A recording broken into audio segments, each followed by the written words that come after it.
ایک دفعہ دو یتیم بچے حضرت بہلول دانا کی خدمت میں حاضر ہوئے اور عرض کی کہ حضور، ہمارے والد صاحب نے سفر پر جانے سے پہلے قاضی وقت کے پاس 1000 اشرفی امانتاً رکھوائی تھی۔ اب قاضی ہمیں وہ اشرفیاں نہیں دے رہا، بلکہ ان کی بجائے قاضی ہمیں صرف 100 اشرفیاں دے رہا ہے اور 900 اشرفیاں اس نے خود رکھ لی ہیں۔ اس پر حضرت بہلول دانا نے کہا کہ بیٹے کل آنا، کل اس کا کوئی حل نکالیں گے۔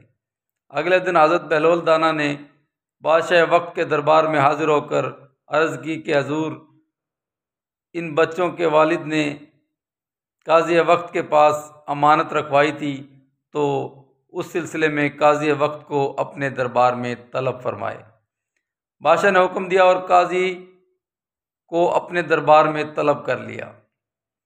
بادشاہ کے استفسار پر قاضی نے کہا کہ بادشاہ سلامت، اس کے والد نے سفر پر جانے سے پہلے میرے پاس 1000 اشرفی امانتاً رکھوائی تھی اور مجھ سے یہ کہا تھا کہ اگر میں نہ آؤں یا میں فوت ہو جاؤں تو یہ جو میری امانت ہے اس میں سے جو آپ کا دل چاہے وہ میرے بیٹے کو دے دینا۔ اب کیونکہ وہ نہیں آیا تو میرا دل چاہا تو میں نے 900 اشرفیاں خود رکھ لی اور 100 اشرفیاں اس کے بیٹے کو دے دی، اور حضور اس بات کے میرے پاس 2 گواہ بھی ہیں۔ اور قاضی نے 2 گواہوں کو پیش کر دیا۔ بادشاہ نے بہلول سے کہا کہ بہلول، اب تو 2 گواہ بھی پیش ہو گئے ہیں، اب اس میں کوئی گنجائش نہیں بچی۔ اس پر بہلول دانا نے فرمایا کہ بادشاہ سلامت، قاضی صاحب کو کہو کہ اپنے جملے کو دوبارہ دہرائے۔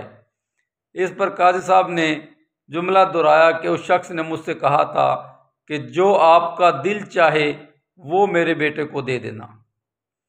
تو اس پر بہلول دانا نے فرمایا کہ بادشاہ سلامت، کیونکہ اس نے کہا تھا کہ جو آپ کا دل چاہے وہ میرے بیٹے کو دے دینا، تو بادشاہ سلامت قاضی صاحب کا دل چاہ رہا ہے 900 اشرفیوں کو رکھنے کے لیے، لہٰذا جو قاضی صاحب کا دل چاہ رہا ہے وہ 900 اشرفیاں ہیں۔